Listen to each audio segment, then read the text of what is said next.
Hello, it's Małgorzata from STANAG Expert and welcome to the third video in the video series about 5 common mistakes in STANAG 6001 writing and how to avoid them.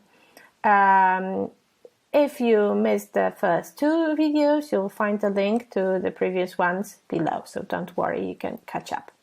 Alright, so today we are going to talk about the last 2 areas in which mistakes are commonly made, and that is accuracy and vocabulary choices. Let's start with accuracy. Accuracy is basically correctness. So,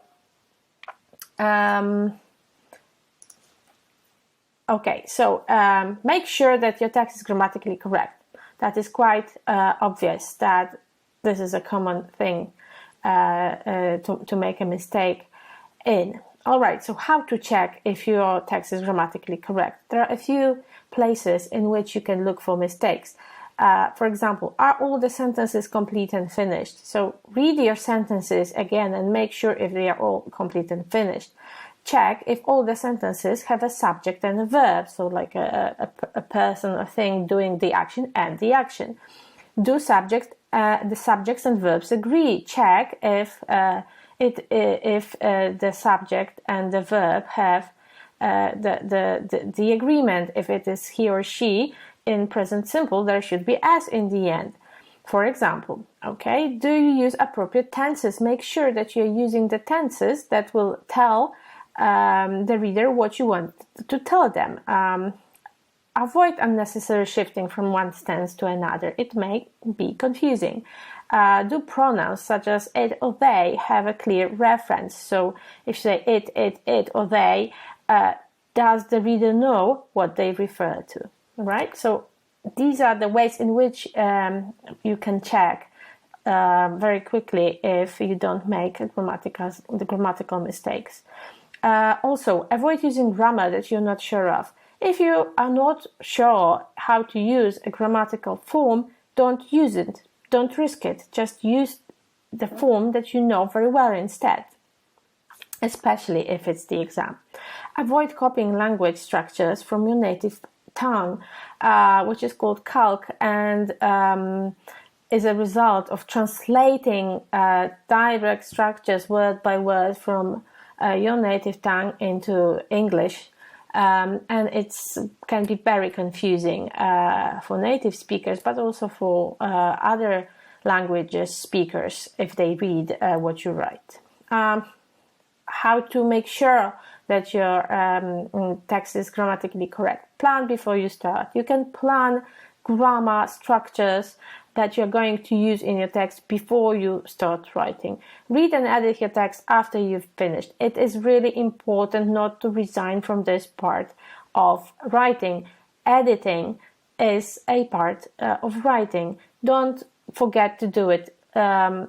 Just leave some time for yourselves in the end of the exam to check what you have written, to read it once again.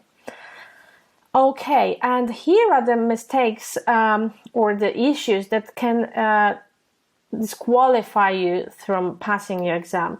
It's like frequent grammatical errors which sometimes hinder understanding. So if there are many mistakes in your text, even if they are minor, you can fail. Word order mistakes. So it's like using a sentence structure from your native language very often. Alright, and vocabulary.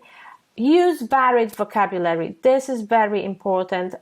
Trying not to copy the same words in many different sentences in your text.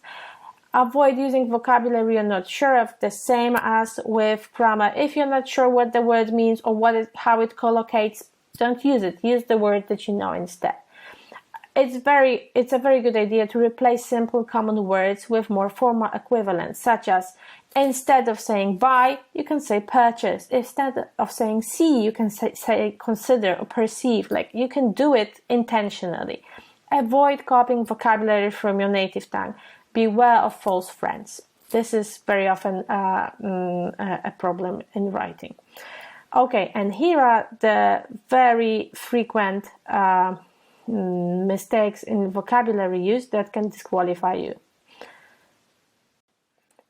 For example, if vocabulary is sometimes used inappropriately, if you choose wrong words, or if you choose wrong collocations, if you use loan translation, I've talked about, so using the words which you would use in your native language.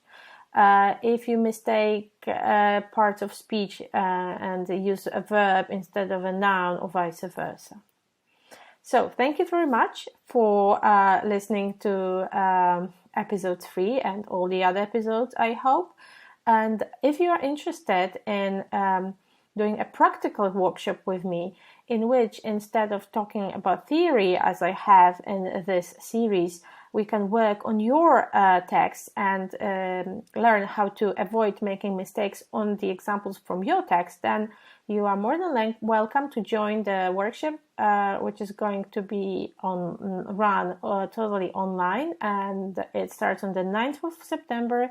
The group is going to be small, up to 6 people, and for the 8 consecutive weeks, ending on the 2nd of November, we'll be meeting twice a week to discuss your work, and every week we will have to write 2 pieces of writing, which I will check, correct, and send you back in writing. And after that, we'll meet all together to discuss your text in a group on Zoom. Check out the details below, and I hope to see you in the program. Bye!